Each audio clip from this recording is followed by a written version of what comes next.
Hola, ¿qué tal? ¿Cómo están ustedes? Muy buenas tardes. Acá estamos en esta invernal jornada, aunque todavía no es invierno, del día 15 de junio del 2021. Una tarde fría y un día frío en la ciudad de Buenos Aires. Doctor Jorge Haddad, ¿cómo le va, caballero? ¿Cómo anda? Muy bien, ¿cómo está? ¿Cómo está, Guillermo Guer, ¿cómo le va a Guillermo? usted? Muy bien, Claudio, Jorge, Maxi. Maxi Lagorio en la parte técnica, saludo Maxi. muy grande. Esto es Sin Saco Fiscal. Una jornada en donde tenemos un temón para analizar, muy lindo desde el punto de vista teórico, pero tenemos que ir a los bifes. Y los bifes se llaman Resolución General 5008. Doctor Haddad. Sí, la resolución general 5008 estaba esperada desde hace rato. ¿Por qué? Porque recordemos que la 27617, la ley 27617, modificó la ley de impuesto a las ganancias. Y después el decreto 336 del 24 de mayo la reglamentó. ¿Qué implicaba esto? Esto implicaba los famosos dichos de Massa, de los 150.000 para abajo nadie paga. Bueno, como fue así, de los 150.000 para abajo nadie paga, sin tener en cuenta que hay toda una escala progresiva, que por ahí está en 134 y después está 160 y algo en la escala, pero se cortó en 150 y de 150 para abajo no le interesó a nadie. El decreto reglamentario mucho no aclaró y le tiraron la brasa hirviendo, por no decir otra cosa, un paquete a la AFIP para que se encargue de modificar los formularios que tiene que presentar cada empleado en relación de dependencia, modificar los coeficientes que tienen, porque aumentaron deducciones y todo el resto, los coeficientes que tienen por año y por ende por mes cada uno de los empleados en relación de dependencia, sea soltero, viudo, con hijos, sin hijos, con personal a cargo, sin personal a cargo, y todas las alternativas que hay en todo bueno, todo eso se pudo hacer ahora recién con la 5008, que es modifíquese el artículo 4, inciso B de la resolución tal en tal forma, modifíquese esto. Es chino básico cuando alguien lo lee que no sabe lo que está, le das esto a leer a alguien que no tiene ni idea de impuestos y dice, ¿qué quiere decir esto? Bueno, lo que pasa que lo que es personal en relación de dependencia viene regulado con varias resoluciones. No hay un texto ordenado no hay un código civil. Entonces, Bueno, ahí es interesante la necesidad de hacer un texto ordenado, ¿no? Bueno, pero el texto ordenado es complicado de hacer, es difícil. Yo hice 2, así que te lo digo, no es nada agradable hacerlo. Es todo un trabajo, pero es importante tener en una norma todo, no lo tenemos. A ver, vamos a hablar como idea, le voy a hacer laburar, Jorge. Es muy buena idea para colgarlo en una tienda electrónica, ¿eh? Hacer el trabajo y sacar ahora, decir, texto ordenado, junio del año 2021, ganancias, y que que lo baje el que quiera de Amazon pagando. Sí, lo que te hacen las editoriales normales, se repara y todo el resto te dan no es un aplicativo, vendría a ser una forma, un modem, un tutorial de cómo hacer la declaración jurada, el aplicativo, de cómo hacer el aplicativo, claro, es otro tema, es otra cosa, y es bastante complicado meterse en eso. Realmente eso y los formularios son situaciones, bueno, lo que se hizo fue eso, con el agregado que la ley le establecía al Poder Ejecutivo la facultad de regular cómo iba a ser la proyección de las deducciones entre los que ganan 150.000 y los que ganan 173.000. ¿Por qué 173.000? No sé. No te puedo decir por qué. Porque el Parlamento le gustó 173.000. Entonces tenés que ir a un anexo donde tiene 2 anexos, la ley tiene 4 anexos en realidad. Tiene, dependiendo del artículo, le pusieron el anexo. Tenés que ir a un anexo y entonces, si vos ganás 160.000, 161.600, la retención va a ser de 18.830.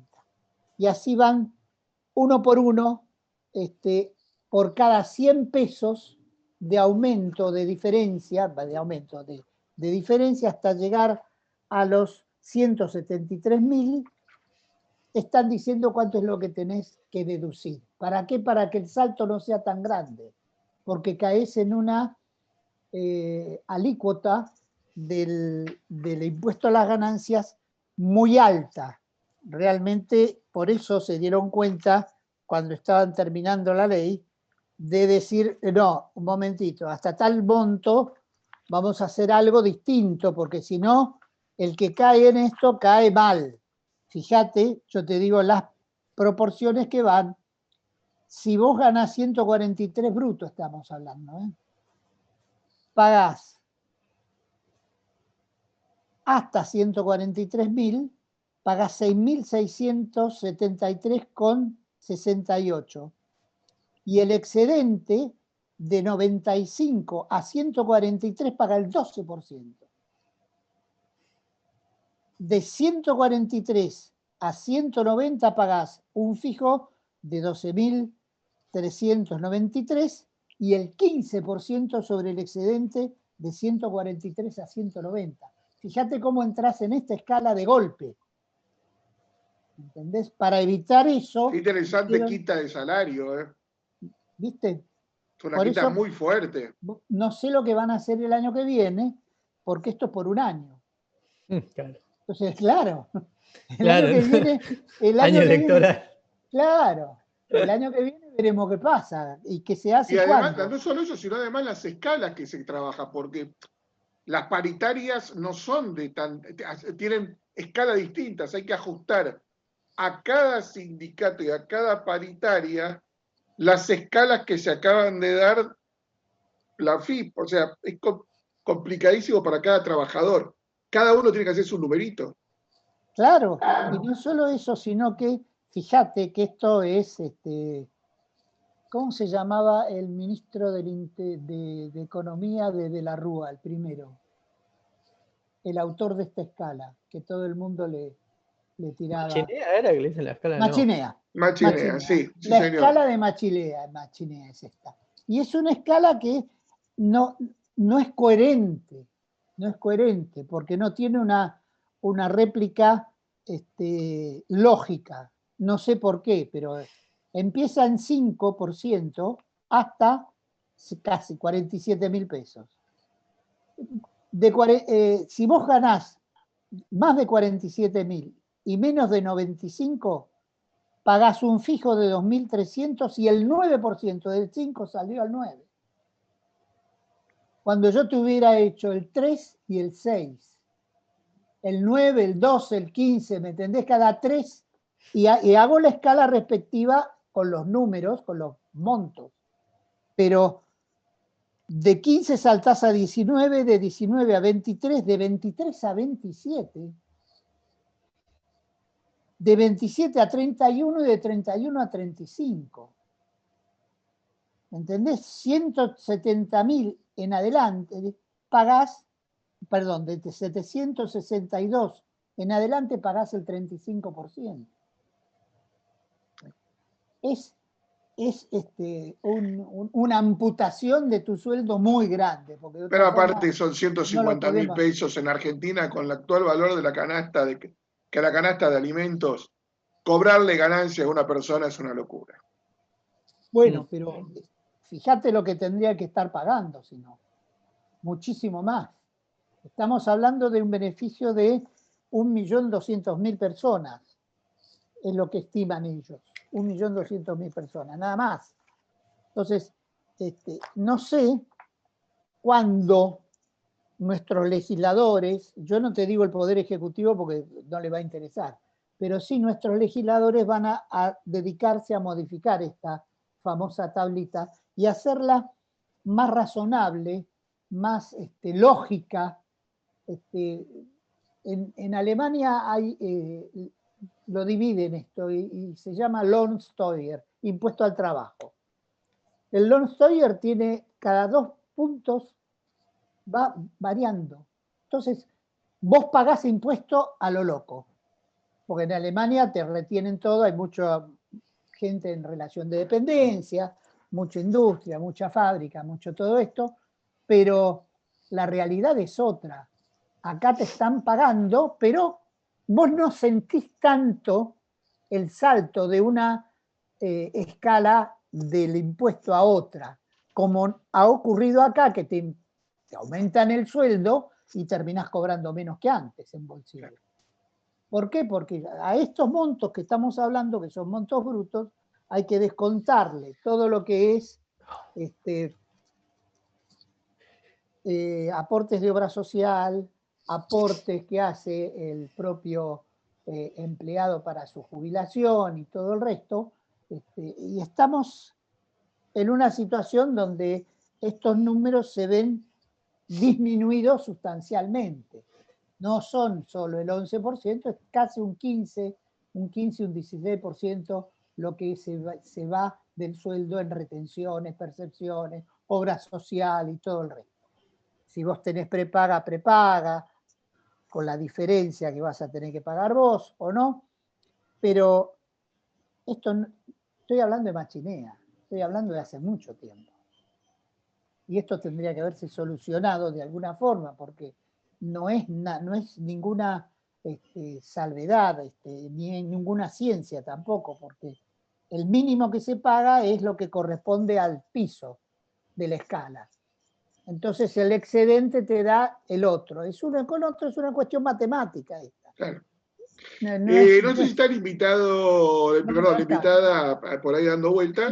No está. Bueno, entonces vamos a avanzar con el siguiente tema mientras que llega la entrevistada. Exacto. Porque además de ganancias, también salió monotributo, ¿no es cierto, Guillermo?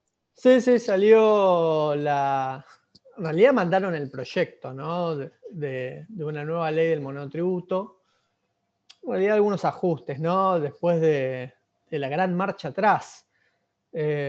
Bueno, es curioso, digamos, en el último programa dimos, principalmente el invitado, ¿no? El contador Mario Goldman Rota dio un panorama muy preciso respecto, digamos, de lo que iba a ser el nuevo monotributo. Y al día siguiente, donde también charlamos esta gran controversia que se había generado con el ajuste retroactivo de las cuotas, dieron marcha atrás y mandaron una nueva ley al Congreso, un nuevo proyecto de ley. No lo vamos a llamar a Goldman Rota de vuelta para que nos cuente el proyecto, sino claro, una vez que esté aprobado, porque seguramente el proyecto va a ser toqueteado totalmente, en diputados y en el Senado posiblemente. Entonces, una vez que sea aprobado, ahí lo llamamos para que nos cuente. Para que nos cuente de nuevo, sí, por favor, todo detalladamente. Es increíble, ¿no? Digamos, nos tiene acostumbrados ya, ¿no? Esta gestión de AFIP a estas cuestiones y también, en cierta forma, al gobierno, ¿no? Estas marchas. ¿A vos que te gustan los datos políticos, Guillermo? Sí. Este fue quizás el último error de Mercedes Marcó del Pont. Mirá. Y bueno, me parece que ya son varios. No tiene otro error. El domingo me dijiste que ibas a hoy decir algo que dijo Mercedes Marcó del Pont. Me quedó picando, me la dejaste picando. Claro, no, lo que estaba diciendo justamente que en la reunión que hubo, no me culpen a mí por que no conozcan la ley. Y la respuesta que había recibido el presidente de la Nación es: vos tenés que adelantarte y decirnos lo que dice la ley. Totalmente. Porque la que está en el cargo sos vos. O sea, en conclusión. Y lo miró a Massa y le dijo: mirá, si él ya tenía la respuesta preparada, es porque él sí le dijeron. Entonces, lo que pasa es que, como dato político, digo, en preparación del viaje que está haciendo Sergio Massa a los Estados Unidos, este domingo que pasó, no el anterior, hubo una larga charla en la Quinta de Olivos entre Sergio Massa y el presidente. Uno de los temas que llevó Sergio Massa ahí fue este tema del proyecto de monotributo. mira, cuando esto hay que solucionarlo de alguna forma, porque va a armar bardo, y eso es lo que terminó pasando. O sea, Mercedes Marcó de Pont es una economista reconocida, pero no sabe de temas fiscales. Guillermo, seguí hablando nomás. Sí, sí. Sí, no, sumando un poquito a lo que mencionaste, me llama la atención, digamos, que Sergio Massa es, en definitiva, el que se lleva los laureles por las modificaciones tributarias. Por un lado, lo de ganancias, que recién habló Jorge, y ahora también con el tema del monotributo, pero bueno. Porque tiene como, lo tiene, no digo como asesor, sino como le presta el oído a un colega de ustedes. Claro. Colega muy mediático, muy mediático. Cuando lo llama esta persona y le dice, che, tal, hay un lío, Massa le dice, venía a tomar tu café. Bueno. En cambio, otra gente del gobierno, cuando esta persona tan mediática llama por teléfono, no lo atiende en el teléfono. Por ejemplo, Mercedes Marcó del Pont.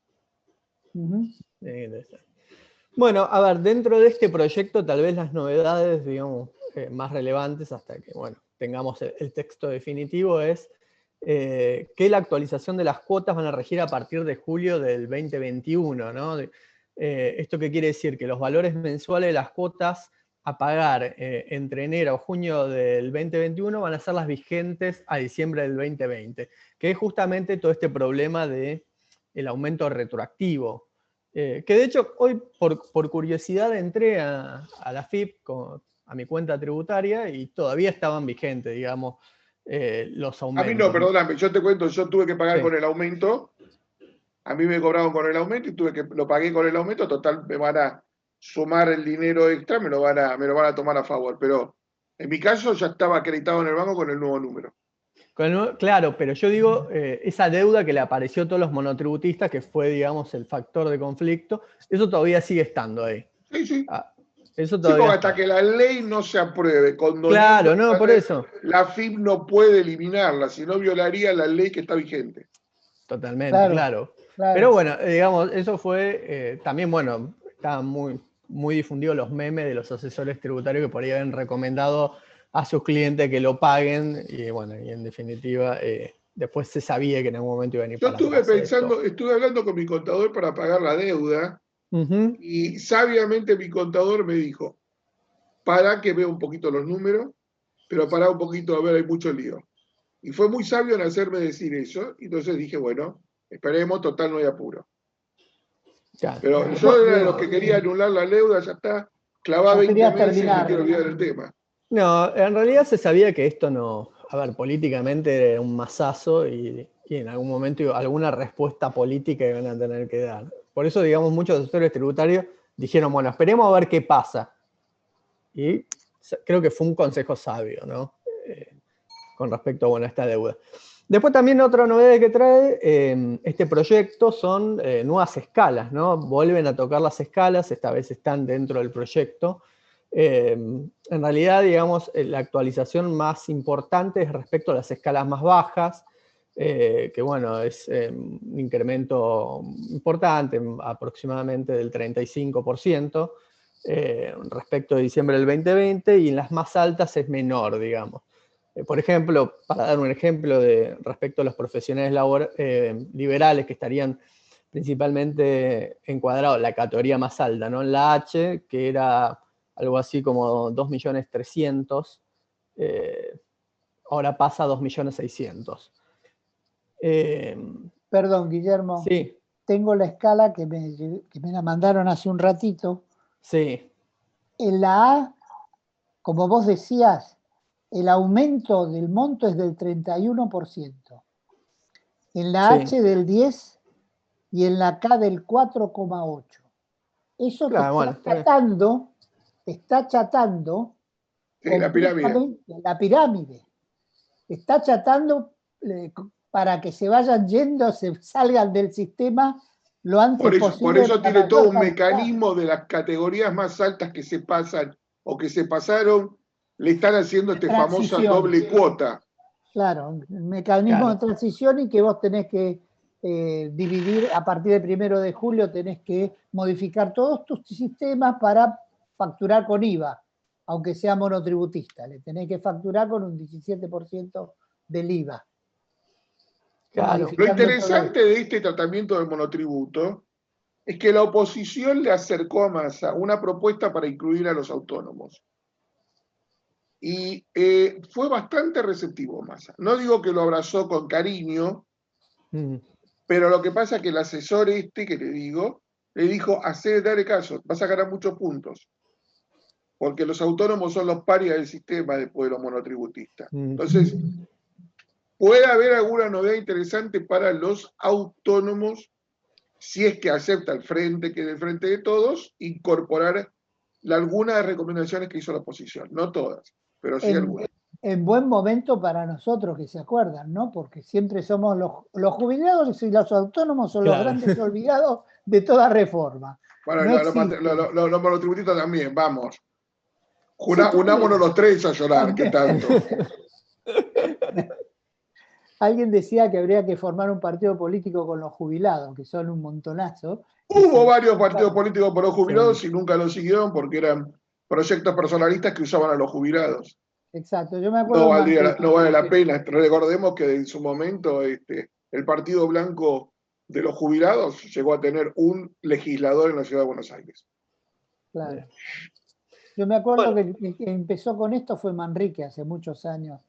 Vos te estarás acordando. Un proyecto presidencialista se basaba en eso. Sí.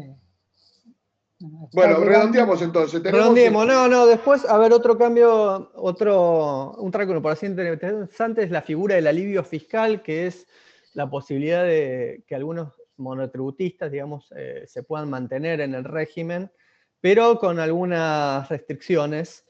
¿Esto qué quiere decir? Que no registren ingresos superiores a 1.5, los ingresos brutos máximos de la categoría K, y después que el total de bienes en el país y en el exterior, excluyendo, digamos, la casa habitación, no superen los 6,5 millones. Y después también trae, digamos, como novedad una moratoria especial para monotributistas que prevé, por lo menos la norma establece, un plan de hasta 60 cuotas mensuales con un interés de financiación no superior al 1.5 mensual, pero también en el propio proyecto prevé que la FIP podría llegar a segmentar la cantidad de cuotas y el interés dependiendo de la categoría del monotributista. Y también, bueno, la cuestión de la cancelación de multas e intereses también, digamos, va a depender, digamos, si la deuda está cancelada antes de la entrada en vigencia de la ley o si se cancela con un pago del contado hasta, digamos, la fecha en que se efectúe el acogimiento, o también, digamos, prevé la posibilidad respecto de la adhesión a este plan de facilidades especiales. Esas serían, digamos, las modificaciones que vendrían en el nuevo, si querés, 2.0 monotributo. Vamos entonces a otro temita más, que esperamos si es que se va a sumar la invitada. Está la invitada que nosotros tuvimos, que fue... bueno, entonces perfecto, démosle aire a ella como corresponde. Le damos aire a ella. Y nos comenta que es la tributarista, ¿no? Hola, Susana Corinti. ¿Qué tal? ¿Cómo estás? Hola, ¿cómo estás? Buenas tardes. Muy bien, buenas tardes. Bienvenida. No vino todavía el diputado Francisco Sánchez, pero no importa. Podés seguir adelantándonos cómo funciona el proyecto en la parte tributaria, que es la nuestra. Sí. Cómo fue encarado, porque tiene sus bemoles, tiene sus discusiones y idas y vueltas en todo este tema. Así que ya conoces a Guillermo Hertz, quedaste bloqueada. Sí, ahí veo si puedo entrar otra vez. Perdón, bueno, ahí vamos. Dale. A ver. Ahora parecería que ahí estoy volviendo. Ahí está entrando Francisco Sánchez. Ahí estamos. Bueno, mejor así el autor del proyecto lo explica. Lo interesante es que... Encantado, Francisco Sánchez, diputado. Encantado, un gusto, Jorge Haddad. Guillermo Hertz. Este es un programa donde está Claudio Cherutini, que es el el dueño del programa, llamémosle así, sin saco fiscal, los fiscalistas somos nosotros, y Claudio Chirutini es un profesional en ciencias políticas, doctorado en ciencias políticas, lo estoy presentando yo, él que es el dueño del programa, como digo yo. Muy buenas tardes a todos los invitados. Yo generalmente cuando aparecen los invitados me corro para que se hable entre especialistas. Básicamente el tema que nos concita es un proyecto de ley en donde se establece algo muy interesante. La posibilidad de que el pago de impuestos de una persona no sea dirigido a una temática en particular, que es básicamente a los gastos que se realizan para lo que son los abortos bajo el paraguas de la ley de interrupción voluntaria del embarazo. Lo hemos tratado este tema. Acá el tema no es hablar de la ley de interrupción voluntaria del embarazo o del aborto, como se la quiera llamar, sino de hablar sobre la posibilidad técnica de que uno decida a dónde puede ir o no puede ir su impuesto. Lo dejo, jóvenes. Gracias. Diputado, un gusto tenerlo acá en este programa y sobre un tema tan particular como es esto. Yo, cuando hablamos con Susana sobre este tema hace un tiempo ya, yo recordaba que en el año 80 yo hice una especialización en Alemania y allá a los que estaban en relación de dependencia le permitían hacer una donación de acuerdo a la religión que ellos tenían de un porcentaje que ellos mismos ponían, el 1%, 2, 3, 5% del sueldo que recibían, y había cuatro religiones aceptadas, y comparaba con eso, pero aquello es una cuestión religiosa, y la Constitución de Alemania lo permitía. ¿Cómo hicieron el enfoque? No sé, diputado, cuéntenos usted cómo empezó a dar vuelta esto, que es muy interesante, ¿no? Bueno, buenas tardes. Un gusto poder conversar con ustedes. Primero hago la aclaración, yo no soy un especialista en materia tributaria, y les diría, este es un proyecto que tiene origen sobre todo en una idea que nos acerca a Susana. Sí. Así nace el proyecto. Es un proyecto que nosotros... ¿Por qué hago estas aclaraciones? Primero porque no me gusta robarme las ideas de nadie. No, y no está bien. Por supuesto, los legisladores no tenemos por qué tener todas las ideas. Simplemente tenemos que poder escuchar, aprender de quienes saben y tratar de llevar esas ideas, esas experiencias que pueden venir de distintos orígenes, y que en definitiva son de personas que están representadas por nosotros en las distintas cámaras, en la Cámara Alta o en la Baja. Pero nosotros tenemos no solamente la necesidad de escuchar y aprender de quienes tienen esas ideas, sino también la obligación de llevarlas, sobre todo cuando tienen que ver con convicciones nuestras. Así que hecha claro. Esa aclaración... Sí, perdón. No, lo escucho.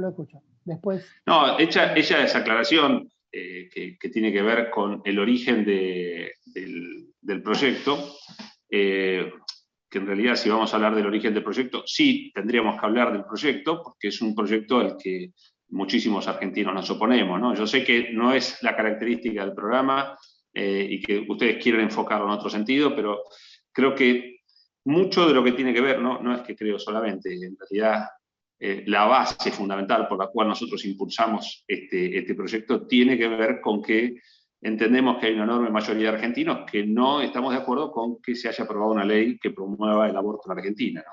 Correcto, pero yo se lo planteo sacando el tema del aborto, como dijo Claudio. Por supuesto. Me perdonás, Jorge, me perdonás, que es interesante lo que dice el legislador. Vayamos desde el punto.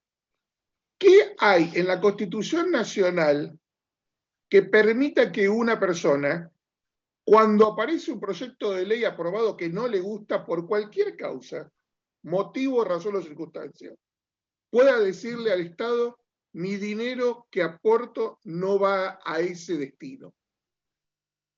Perdón, acá entro yo como abogada. En realidad nosotros cuando yo me acerqué al diputado, que la verdad que nos escuchó con mucha atención y superó la idea, quiero destacarlo, porque yo iba con una idea más pequeña y cuando iba hablando con él y con una de las asesoras es como que se me fue abriendo la cabeza. En realidad no está prohibido no destinar a otro lado, o sea que aplica el artículo 19 de la Constitución, pero acá lo grave es que se está financiando un crimen. Y lo positivo, Claudio, es que la ley del aborto prevé la objeción de conciencia para los médicos y los institutos de salud. Entonces, si el problema es esto, dando presupuestas cosas, llegamos al error del análisis. La decisión de que la ley es un crimen es una posición personal que la respeto perfectamente y hasta quizás la comparta. Pero si yo decido personalmente que el presupuesto de defensa es crimen, o puedo considerar que el presupuesto de fuerza de seguridad es crimen, o que alguna otra cosa ofende mi espíritu, mi religiosidad o mi sentido, entramos, yo quiero ir a la general, digo, ¿hay algo que permita cuando uno se siente ofendido profundamente Claudio, su bienestar? Sí, es que Claudio, fíjese algo, la propia ley del aborto autoriza la objeción de conciencia a los médicos y establecimientos de salud y personal de salud. Quiere decir que aunque no esté escrito en ninguna parte en particular, los propios legisladores reconocen que es un crimen. Y por eso No, ahí está el problema, ahí está la palabra de vuelta crimen. Bueno, y vuelve a insistir con la palabra crimen. No, que ahora es el problema. Saquémosle crimen. Claro, por eso es el problema. Porque ¿qué es lo que pasa? A ver, el objetor de conciencia también está cuando existía la conscripción. Cuando uno era conscripto, estaba la objeción de conciencia. Sí. Yo que hice la colimba, supe muy bien cuando le preguntaban reiteradamente a mis compañeros de camada si tenían objeción de conciencia. 6 de ellos no dijeron nada hasta el momento que les dijeron que tenían que formar y cantar el himno. Entonces lo que le preguntaban los suboficiales era, te di 6 oportunidades que me dijeras que eras objetor de conciencia. Ahora te tengo que meter preso. Y van presos a la prisión naval en ese caso. La pregunta es, ahí había una estadía, se reconocía la objeción de conciencia, se le permitía expresar la objeción de conciencia, y si uno la expresaba, iba de enfermero. Acá estamos en la práctica del acto, fenómeno. Entiendo la objeción de conciencia del enfermero, de la médica, de la institución. Ahora, ¿el destino del dinero? ¿Cómo se hace tangible? Muy bien, yo les voy a explicar desde nuestra visión. Obviamente uno no pretende ser el dueño de la verdad, pero me parece muy importante, siempre que se presenta un proyecto de cualquier naturaleza, tener el aval de, no diría solamente el pensamiento de una parte de la población, sino también el sentir de una parte de la población. Y es ahí que, por supuesto, cuando nos conformamos como nación y conformamos un Estado con las distintas divisiones de poderes, tenemos una constitución, tenemos una organización social, definimos cuáles son esas prioridades. Y esas prioridades obviamente tienen que ver, por supuesto, la defensa es una de esas prioridades, pero el desarrollo de una nación y de todos sus miembros es sin dudas el hecho central.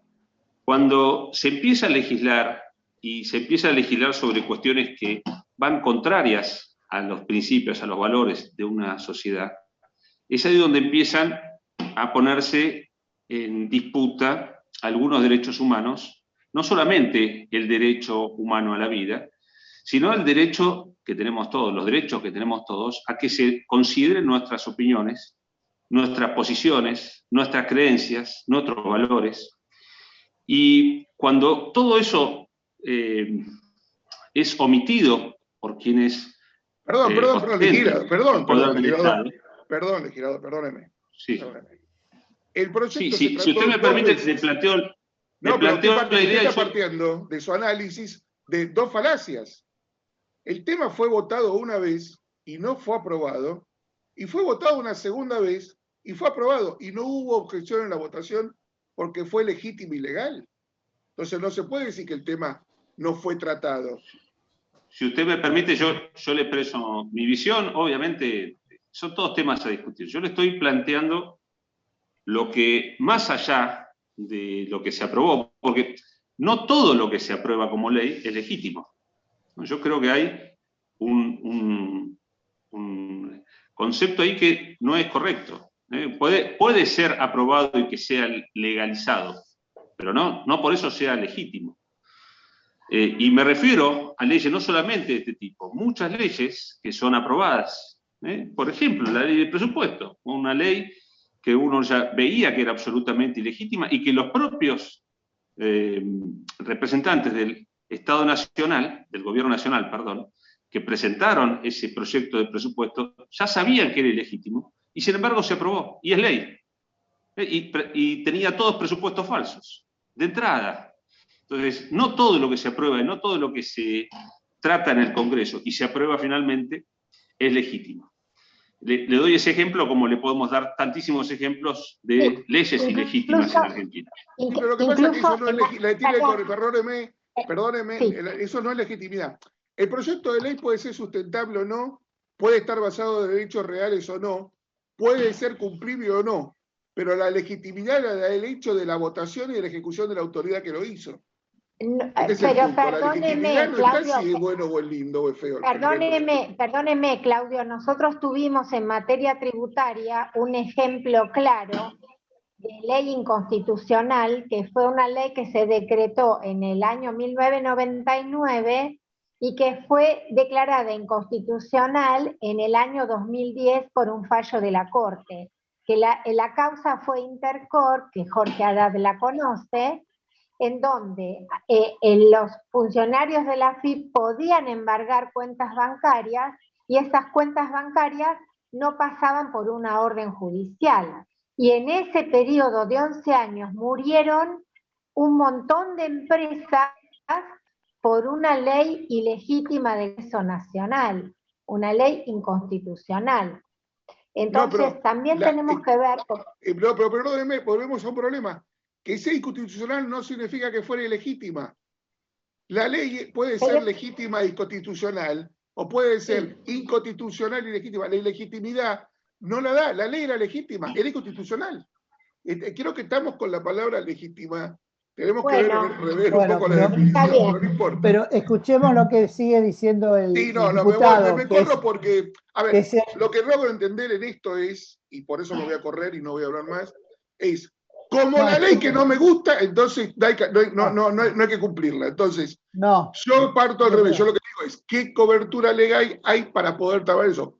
Porque yo no lo pienso en el IBE. Yo lo que pienso que en el efecto legal a posteriori, cuando alguien diga, a mí no me gustan los planes sociales, entonces mi dinero no va a los planes sociales. Y otro diga, mira, los jubilados me importan un corno, mi dinero no va para los jubilados. Y otro venga y diga, no, mira, para mí, las mujeres que trabajan en el Estado tampoco tienen que cobrar. Así que entonces no quiero que se le pague a ellos. Hablo del pensamiento del efecto legal posterior de la estructura de lo que se quiere votar. A eso iba, pero no hay problema. Los dejo charlar.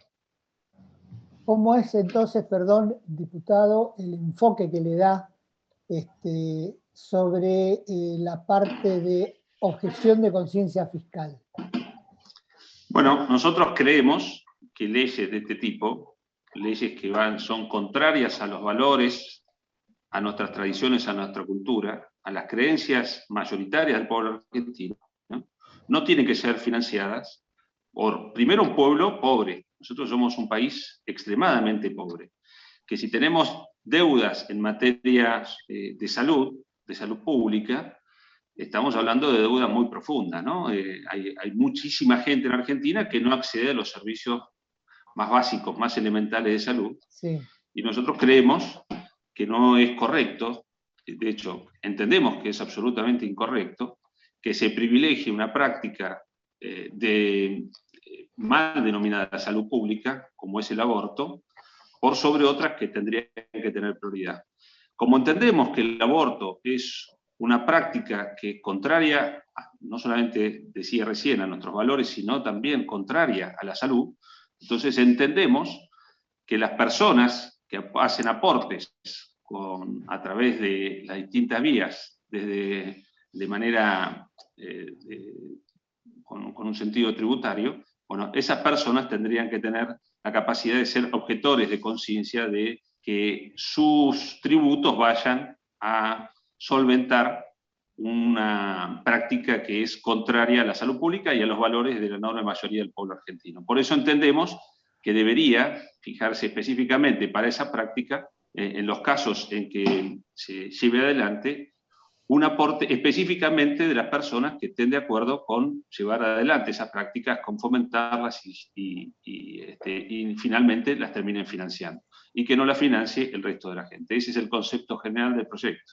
Y eso se estructura básicamente en la ley con un fideicomiso, con un aporte, con una contribución especial que pueden realizar las personas físicas o las personas jurídicas, y que ¿quién lo maneja eso? ¿El propio Estado o es un ente especial? ¿Cómo lo estructuran? Cuéntelo un poco. Sí, exactamente.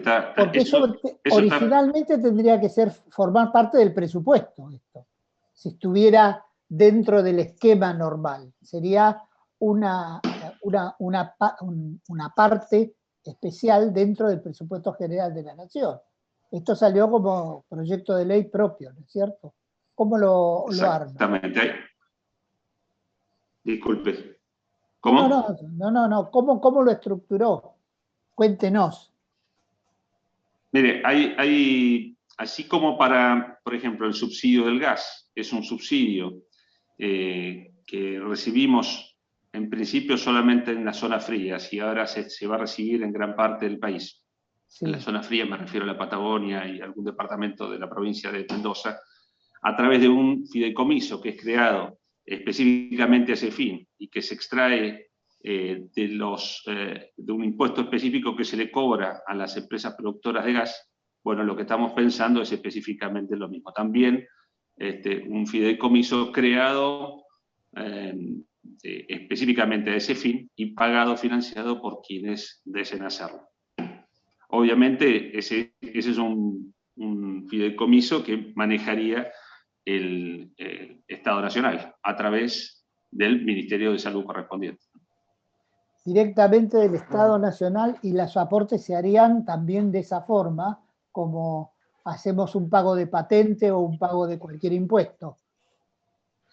Sí, y se distribuiría a las provincias de manera equitativa, de manera proporcional también, ¿no? Obviamente, de acuerdo al método de distribución que tenemos en un país federal a través de los mecanismos de coparticipación.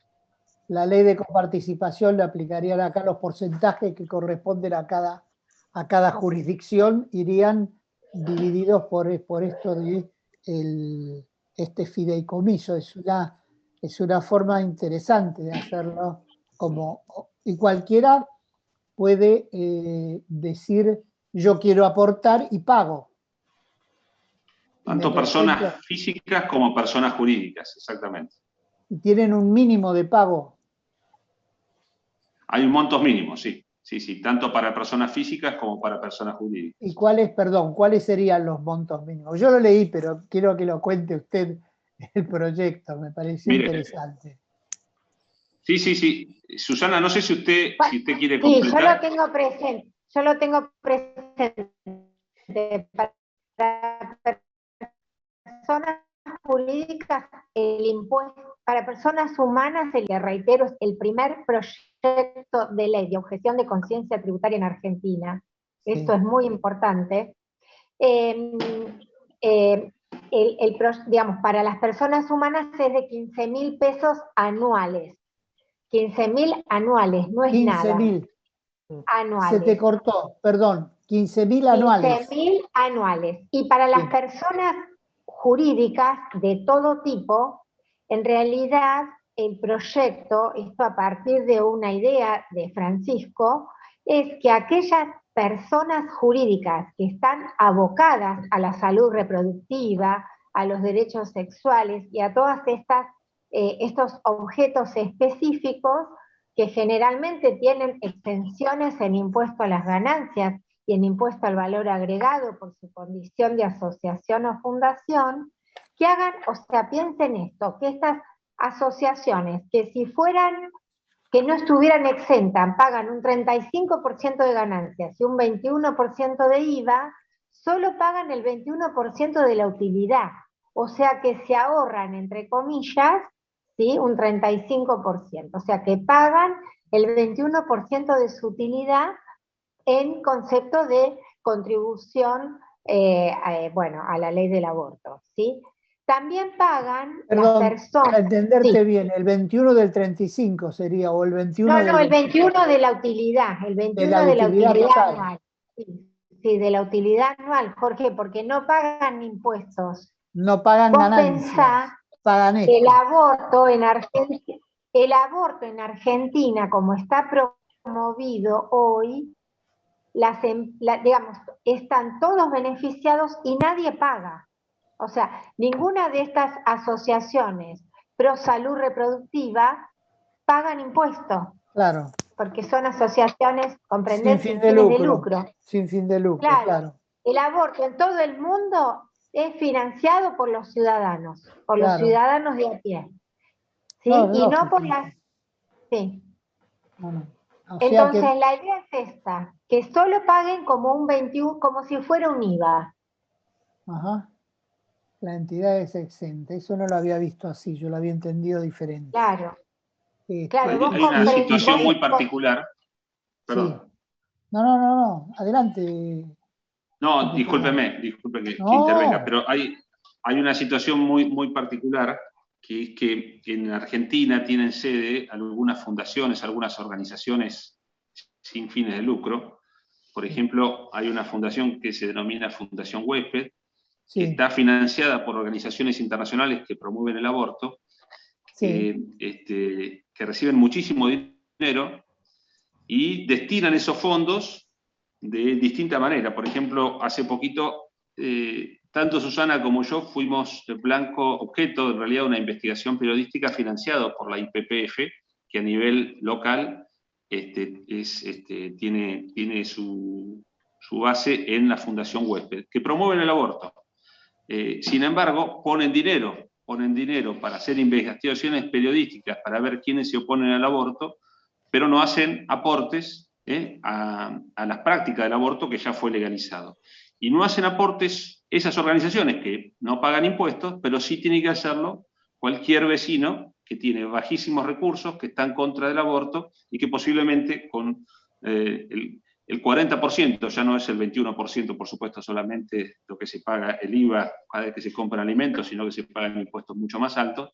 Bueno, cada vez que cualquier persona de bajos recursos tiene que ir a comprar, aunque sea su canasta básica de alimentos, está aportando más que estas organizaciones. Por eso creíamos nosotros que era interesante ese enfoque, ¿no? Que estas organizaciones que, reitero, se dedican a fomentar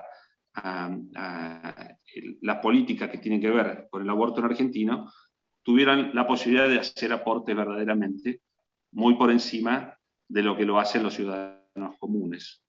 y sin embargo no lo hacen, eso sí, correcto, porque están exentos. Utilizan la figura de una fundación o de cualquier otra cosa.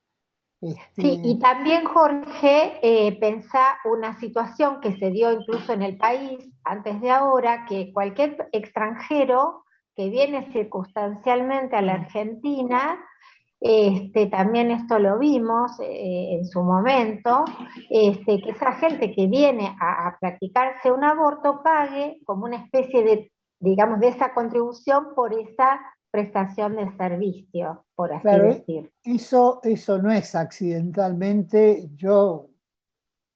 Mi madre era mendocina, perdóneme, diputado, que un primo hermano mío fue durante muchos años director del departamento de bioquímica y análisis del Hospital Central de Mendoza, que es un hospital escuela y es un hospital más importante de la zona, y siempre me ha contado la cantidad de gente de Chile que viene a parir, llamémosle, en Mendoza. ¿Por qué? Porque es gratis. Y en Chile lo tienen que pagar. Y muchas veces hay gente que no lo puede pagar en Chile. Que no lo aceptan y lo tienen que hacer como era en la época de nuestras abuelas, más o menos. Y sin embargo, se venían, o se siguen viniendo, a Mendoza para hacer lo mismo. Ocurre en Jujuy con bolivianos, ¿no? Utilizan, lo mismo es en educación, como es gratis, la cantidad de brasileros que han venido a estudiar en los últimos 3, 4 años ha sido algo raro, pero lo que pasa que gente que accedía a la clase media, que no tenía dinero suficiente como otros para poder hacer una carrera en Brasil, porque era muy cara, venían acá y la hacían trabajando y era gratis, y es gratis en nuestro país, ¿no? Como nuestros abuelos, Jorge. Cuando llegaron nuestros abuelos a la Argentina, tuvieron hospital gratis, colegios gratis y estudio gratis. Entonces, digamos que nuestros padres pudieron atenderse en un hospital, nacer en un hospital, estudiar gracias a eso. Pero entonces, vivían y trabajaban acá. No es que vinieron para eso y se fueron. Bueno, pero ese es otro problema de responsabilidad de la gente. Ese es el que yo estoy planteando, que vienen para eso y se van. Y bueno, entonces, la Constitución Nacional. Hay varias cuestiones. Yo creo que coincido con la visión de Claudio en general de reacción a este tipo de proyectos, porque es cierto que se salen de lo común y son una reacción a una situación que muchos entendemos que es irregular. Yo coincido con Claudio. Ahora estoy de acuerdo con usted, lo ideal sería... Ahí sí. Yo lo que quiero decir es, ojalá nosotros no tuviéramos que legislar en este sentido, porque tenemos una concepción de organización social que comprende que la subsidiariedad del Estado es un elemento central. Yo creo y estoy convencido que Argentina tiene que ser un país de puertas abiertas, tiene que ser un país generoso como lo fue siempre, con cualquiera que no solamente que viene de afuera, sino que viviendo aquí necesite de la ayuda de todos. Yo creo que Argentina no puede perder eso. Lo que pasa es que acá hay varias cuestiones que van contrarias y que estamos tomando un rumbo contrario a la historia, a nuestra tradición de brazos abiertos, de apertura, sobre todo al que más lo necesita. Y por eso este tipo de proyectos que, reitero, son proyectos que ojalá no tuviéramos que llevar adelante, porque ojalá ni siquiera se hubiera discutido la posibilidad de aprobar la eliminación de vidas humanas concebidas en nuestro ordenamiento jurídico, de acuerdo a nuestro derecho positivo, y de acuerdo al Código Civil aprobado en 2015, hay persona humana desde el momento de la concepción. Entonces, si estamos aprobando la legalización del aborto, estamos aprobando la eliminación de vidas humanas, de personas humanas. 83% Entonces, de los legisladores argentinos son abogados. Bien. A eso hay que contraponer posiciones que usted me dice, ideales, no, yo obviamente preferiría no estar legislando sobre esto, preferiría no estar legislando sobre un fondo específico destinado a que los objetores de conciencia no tengamos que pagar impuestos para prácticas que consideramos son contrarias a... No es que consideramos, son contrarias a la vida. Ojalá no tuviéramos que hacer. Pero bueno, son reacciones a veces necesarias a este tipo de cuestiones. Pero también me parece que puede servir para discutir temas de fondo como el tema impositivo. Todas las cuestiones impositivas en Argentina se tienen que rediscutir. Nosotros tenemos un sistema impositivo que, bueno, ustedes lo conocen mucho mejor que yo, saben de qué estamos hablando, y saben que el sistema tributario en Argentina es un sistema que se ha ido por las nubes y ya nadie lo entiende. Si uno ve la composición o los destinos de los impuestos al valor agregado, la verdad que es incomprensible. Prácticamente hace falta ser un genio para comprender a dónde van destinados esos recursos. La Con lo idea cual- justamente de esta nota, de tratar el tema, era analizar dos ideas muy buenas, que era, la primera, la posibilidad de establecer un objetor fiscal en la República Argentina. ¿Se puede? ¿No se puede? ¿Es bueno? ¿Es malo? ¿Hay experiencias internacionales? La segunda era la posibilidad de dirigir el impuesto hacia un fideicomiso particular para tareas particulares. Por ejemplo, a mí me gustaría que se destinara todo lo posible para dar educación a los chicos, en vez de que se gaste plata para darle aumento a los legisladores. Pero terminamos hablando del aborto, y el punto que se discute es el aborto. Y los dos instrumentos interesantes, que era para analizar fiscales, lamentablemente no los pudimos analizar. Pero era lo que realmente valía la pena esta nota, porque el Congreso de la Nación Argentina ya decidió sobre la interrupción voluntaria del embarazo. La justicia decidirá si la norma es constitucional o inconstitucional. Claro. Son dos cosas Sí, Claudio, distintas. de todos Pero- modos, perdóneme que le diga, el diputado Sánchez también propuso un nuevo proyecto de ley que mientras sigamos teniendo esta composición en la Cámara, con respecto a dejar sin efecto la ley del aborto, probablemente no tenga acogida favorable en el Congreso. Pero hay que tener en cuenta también que hay toda una corriente doctrinaria, incluso postulada por un tributarista, que la ley del aborto no tuvo la mayoría necesaria en el Congreso. Así que bueno, estas discusiones, como Lo Claudio bien decidirá la dijo, Suprema Corte de Justicia, lo decidirá el afortunadamente, tribunal. si alguna vez el tema llega a la Suprema Corte de Justicia.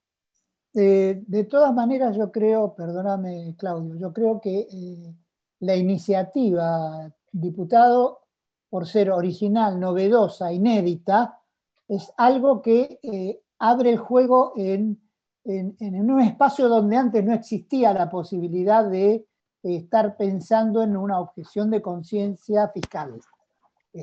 Eso lo creo y se lo agradezco, y Susana, te lo vuelvo a agradecer, aunque podamos estar en acuerdo o desacuerdo en distintas cosas.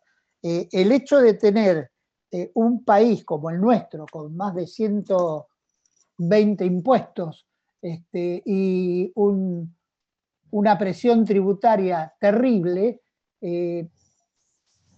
el presentar un proyecto de objeción de conciencia fiscal, yo creo que es importante como punta de lanza para que la sociedad, en diversas, con sus características propias, se vaya pronunciando en cierta medida sobre lo que se está haciendo, tanto en el gasto público como respecto de los ingresos. Quizás, según Jorge, seguramente el tratamiento de este tema hubiese sido distinto si no se lo hubiese atado al tema de la interrupción voluntaria del embarazo. Bueno, pero de todas maneras, eran dos buenas figuras jurídicas para analizar y para establecer.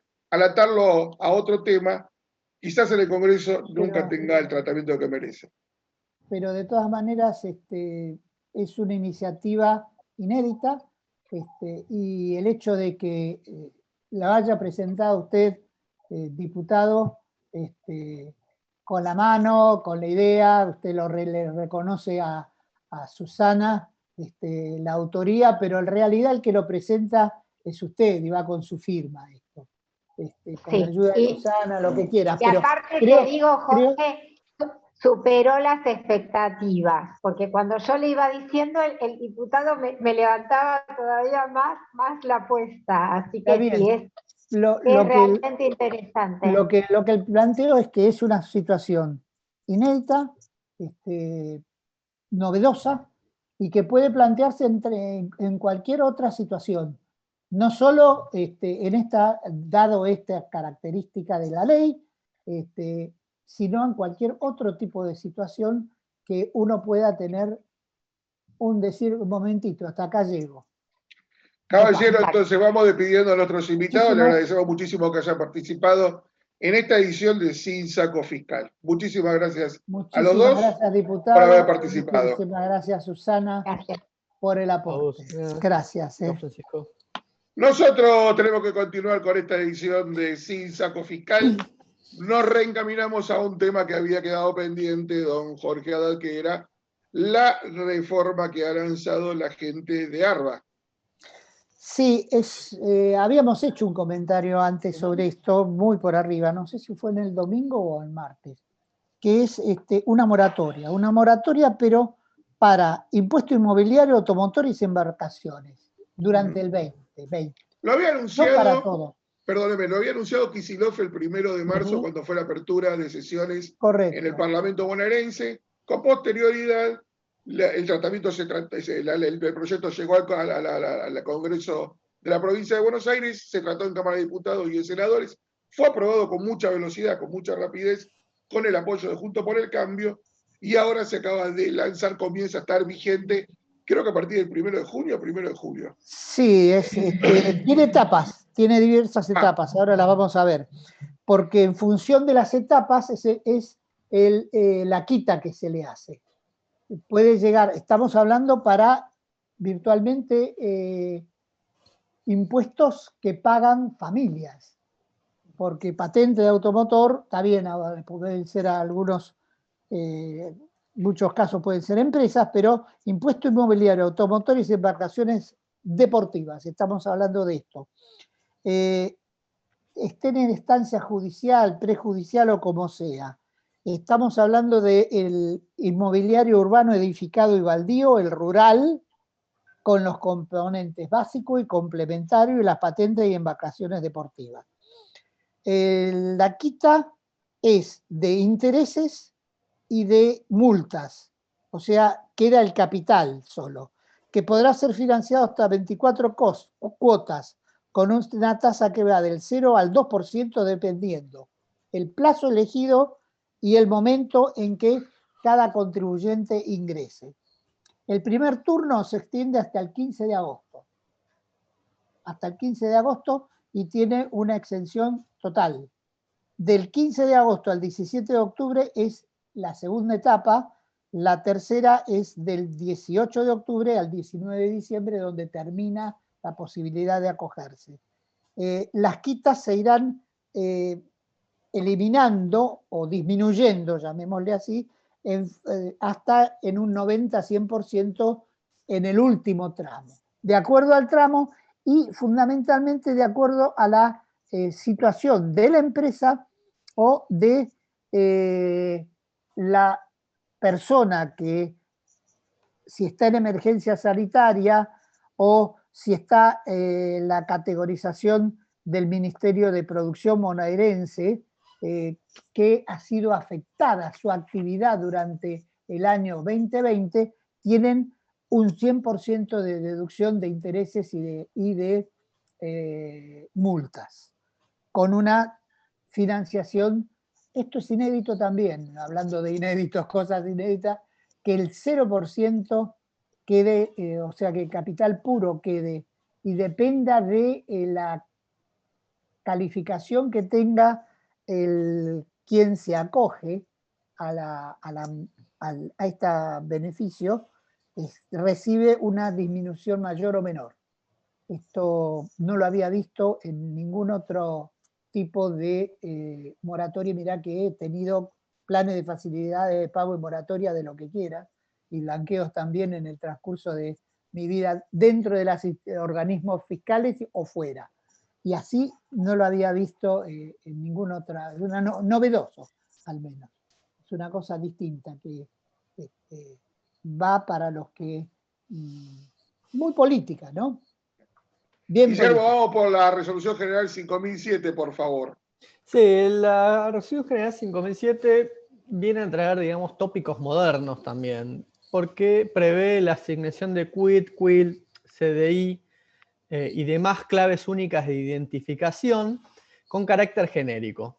La Resolución General se publicó en el Boletín Oficial el 10 de junio, y lo que prevé básicamente, a ver, tradicionalmente tenemos que los quits de hombres comienzan con el número 20 y los de mujeres comienzan con el número 27. Te voy a decir algo, tengo 43 años de periodista, 42 años de periodista. Sí. Vengo haciendo economía hace 30 y pico de años, no sabía que el 20 o el 37 era hombre o mujer, ni idea.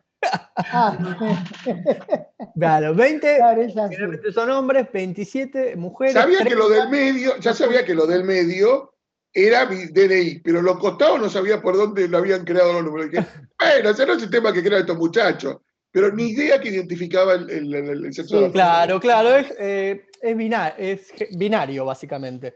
Es Sí, 20, pero ahora, ¿cómo va a ser? Perdóname. La y persona ahora que va a era ser 20 o genérico. 27. ¿Cómo? Genérico y no binario, digamos. Uno cuando quiera sacar el quit, le pueden asignar cualquier número. O sea, inclusive tenías 24, 25, 26, que era cuando, por ejemplo, un hombre que tenía idéntico DNI, que suele pasar en Argentina, y el quit ya existiera. Entonces, ahí se le ponía Perdón. ¿Cómo dos personas tienen el mismo DNI? Decía que, o sea, que estaba previsto así, cuando el quit se repetía, ahí se le asignaba otro número. Por ejemplo, si el quit ya estaba. O sea, en vez, por ejemplo, el mío es 20, 30 millones, 593, 495, 0. ¿No? Si yo, al momento de querer sacar el quit, ya existía ese quit, no me iban a asignar el 20, me iban a asignar el 23, por ejemplo. Pero se supone que no puede tener nadie tu número de DNI. En teoría no debería ser, pero... O sea que la FIP acepta la duplicación de DNI. Efectivamente pasa, digamos. Yo la verdad que tampoco, digamos, tenía... O sea, nunca me pasó un caso así, digamos, alguien que me diga, tengo el mismo... Sabía, digamos, por ejemplo, que... sabía la existencia de los quits que empezaban con 23, 24, 25, no lo asociaba de esta manera, que era porque el quit ya existía antes.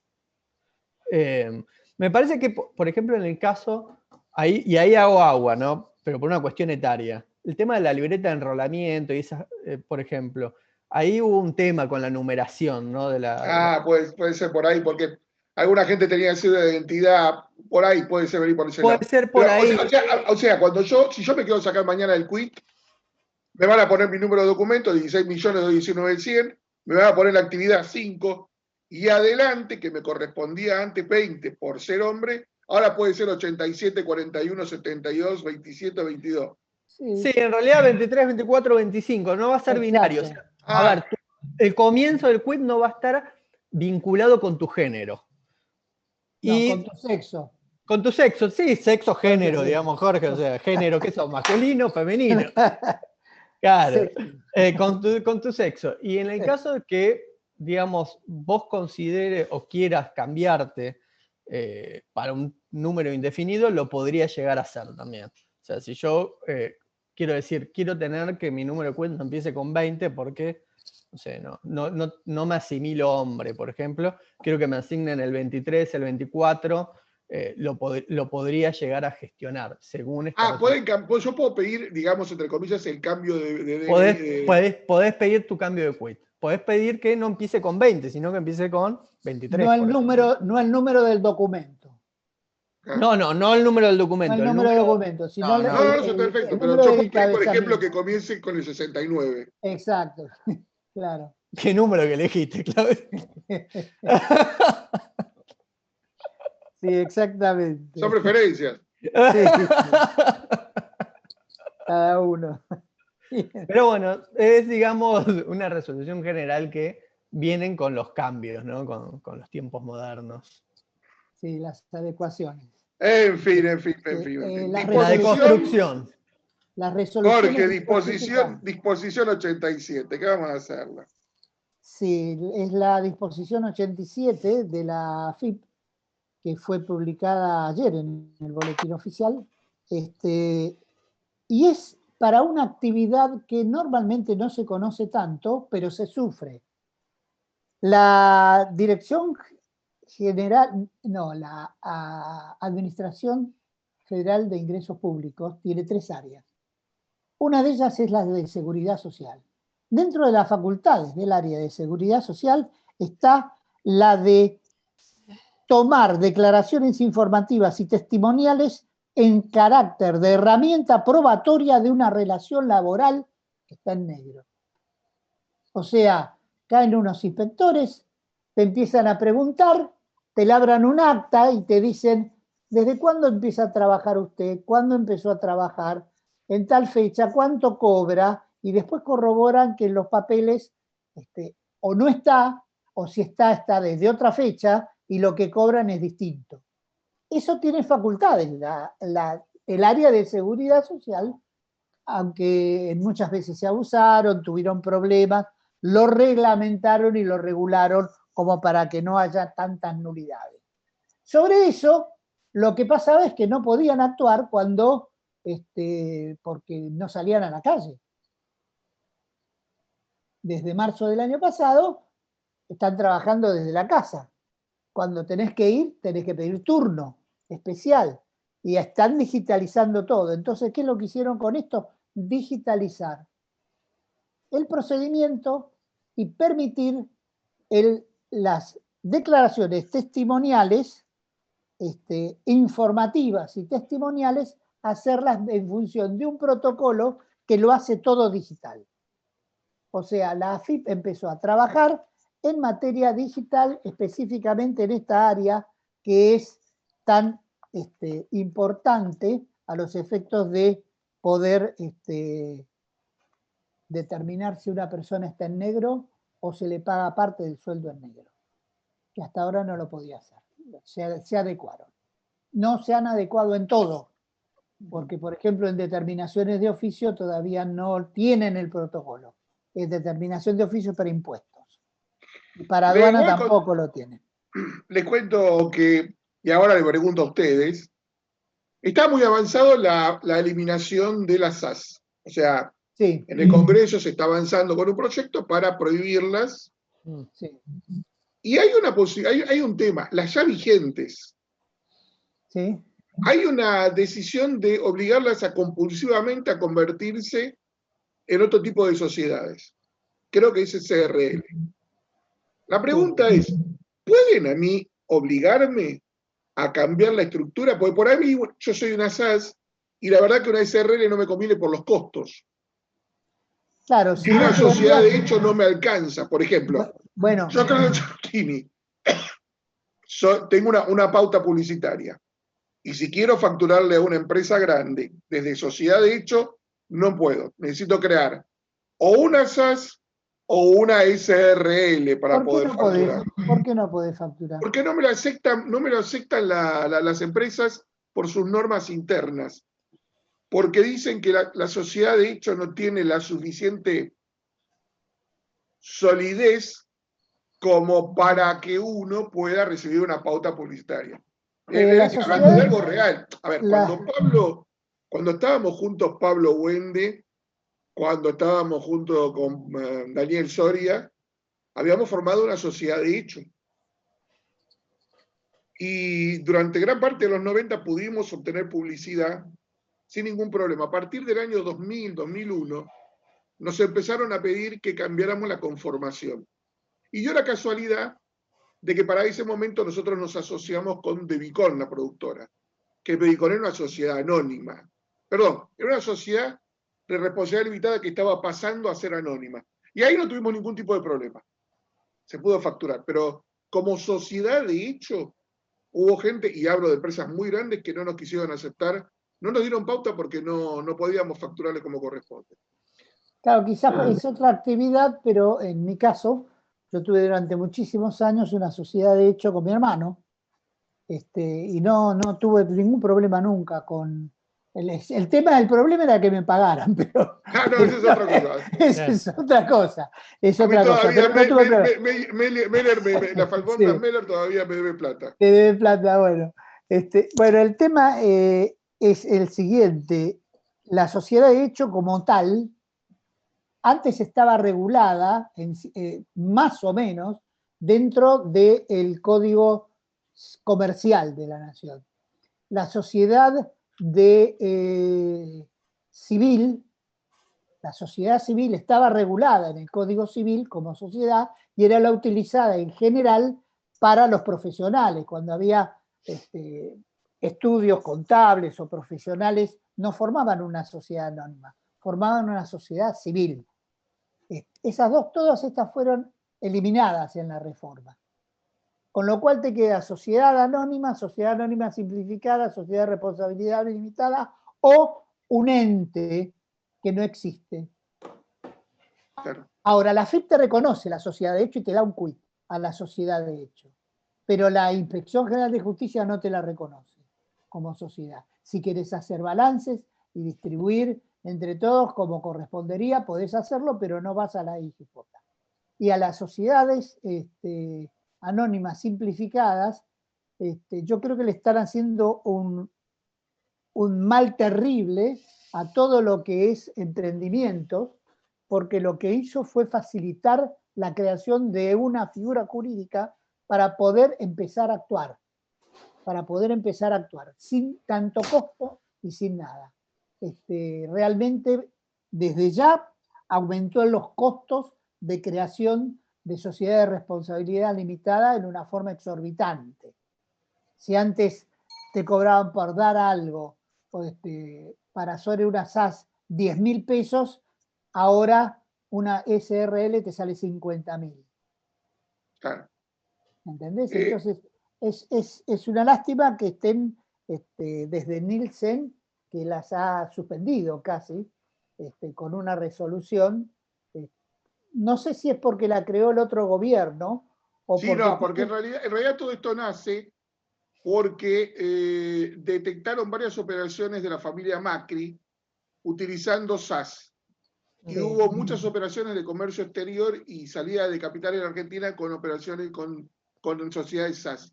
Y entonces el kirchnerismo puso como rótulo: las SAS son para lavar plata.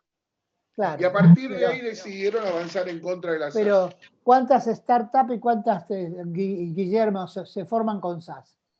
Muchísimas, muchísimas, porque es la forma más rápida, digamos, de sacar una sociedad también. Pero, a ver, para alguna gente, esos son sociedades para lavar dinero.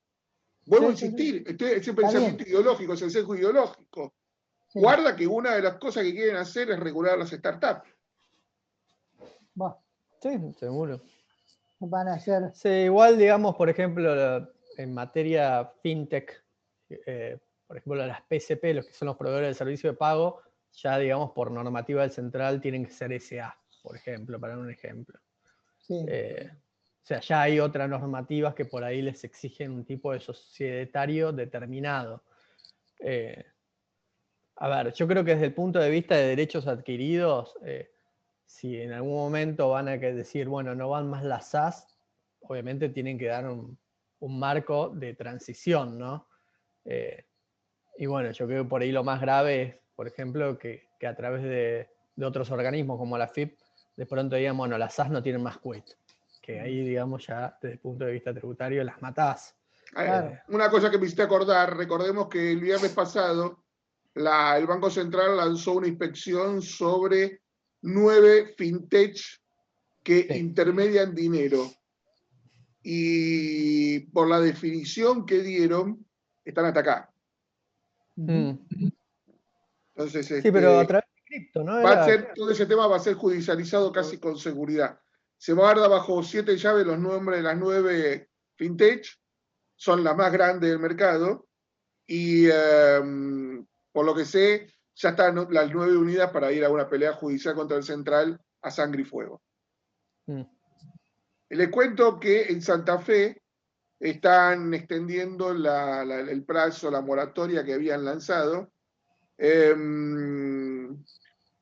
A ver, estoy tratando de ver el comunicado de prensa, que lo perdí. Este es el último mes para poner al día los impuestos y armar un plan de pago. Se puede pagar en contado, realizar convenios de 12, 24, 36 y 48 cuotas. Hay para brutos, inmobiliario, suburbano, mejoras, impuesto rural, patente única, sellos, toda la gama. Hay actividades sísmicas, tasas retributivas de servicios, aporte de instituto becario, impuestos para las embarcaciones, impuestos especiales. Una gran reforma que ha puesto Santa Fe en funcionamiento para poder llevar adelante. Punto último, y acá última consulta por parte mía. ¿Cuánto le cobramos, Guillermo?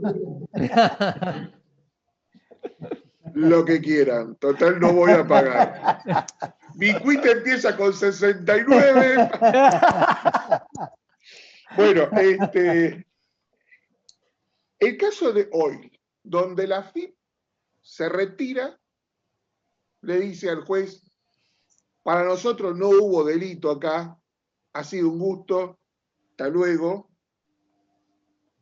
¿Cómo queda el juez? ¿Cómo queda el fiscal? ¿Cómo queda la causa? Yo puedo tomar como una declaración de la FIP de que, mira, si la propia damnificada dice que no hubo delito, no hubo delito. ¿Cómo queda? Yo te doy un ejemplo histórico y después te lo paso a vos, la opinión tuya, Guillermo, después digo yo la mía. Cuando vos tenés un cheque sin provisión de fondos, te inician, suponete que te inician una acción penal, que acá no existe, pero una acción penal. Vos vas al juzgado y decís, señor, acá está el cheque, lo rescaté. Y en el juzgado te dicen, lo felicito, me alegro mucho, pero yo voy a seguir investigando si hubo delito o no hubo delito. La parte comercial a mí no me interesa. Acá quien inició la acción, no recuerdo si fue la propia FIP o fue la Fiscalía tomando lo que dijo la FIP. Pero quien insta la acción penal y tiene que continuar con la, o no, con la medida, no es la FIP, que es querellante. Es un tercero que se siente damnificado por la obra ilícita. La causa creo que la inició la FIP, porque fue iniciada por la administración de Alberto Abad. O sea que el inicio de la causa es por una denuncia de la FIP. ¿Denuncia o querella? Porque acá es querella. Bueno, es querella. Es querella. La diferencia gráfica, el que denuncia va, expone y se va y no aparece más, salvo que lo llamen. En cambio, no, se quedó y habló y trajo se quedó, puede pedir prueba, que se cite a alguien, que se siente que eso no lo puede hacer el denunciante. La causa puede seguir tranquilamente en función de lo que diga el fiscal, si considera que hay que seguir investigando, y si el juez considera que hubo un hecho ilícito, no va a dar sobreseimiento porque el querellante deje de ser querellante. Ahora, vamos a suponer que la causa sigue. Cristóbal López, ¿puede pedir algún tipo de resarcimiento porque lo acusaron de la FIP de una cosa y después no lo acusaron de otra? ¿Le dijeron que no hubo ningún delito? Por supuesto, contra la FIP sí. Ah, perfecto. Pero independientemente de eso, ojo, el hecho que la FIP se retire no implica que la causa cayó. No. Y si no cayó la causa, él no tiene sobreseimiento. Y si él no tiene sobreseimiento, un juez civil, por daños y perjuicios, y yo no sé si te lo va a aceptar, porque todavía no sabes si es culpable o inocente. Entonces, los daños y perjuicios te juegan acá contra la prescripción. Yo lo he tratado más de una vez de iniciar desde clausuras hasta juicios penal tributarios de evasión o de los agentes de retención, y la justicia contencioso administrativa me dijo, prescribió la acción. ¿Por qué? Porque pasó mucho tiempo desde el hecho que te permite a vos iniciar la causa, que es la denuncia. Guillermo, ya vamos terminando con tu opinión sobre este tema. No, un poquito adhiero a lo que dijo Jorge, y después, bueno, en materia civil, tenés también el Instituto de la Prejudicialidad Penal, donde, digamos, la justicia en lo civil tiene que esperar, como bien dijo Jorge, digamos, a ver qué es lo que resuelve, se resuelve en materia penal. Y después, bueno, también, como dijo Jorge, son delitos de acción pública, con lo cual, si la querella se retira, eso no impide que siga investigando la justicia, ¿no? Caballeros, les agradezco muchísimo por esta edición de Sin Saco Fiscal. Guillermo Gert, muchísimas gracias. Doctor Jorge Haddad. Maximiliano Lagorio, gracias por todo lo que realizaste en la parte técnica. Señoras, señores, nosotros nos estamos despidiendo de esta edición de Sin Saco Fiscal. Mañana, Sin Saco Energía con el señor Fernando Meiter. El día jueves, Sin Saco Político con Clara Scagliarini y Pablo Olivera da Silva. Y el domingo nos reencontramos nuevamente con el doctor Haddad en Sin Saco y Sin Corbata. Gracias a todos ustedes por haber estado durante esta edición de Sin Saco Fiscal, que termina de esta forma.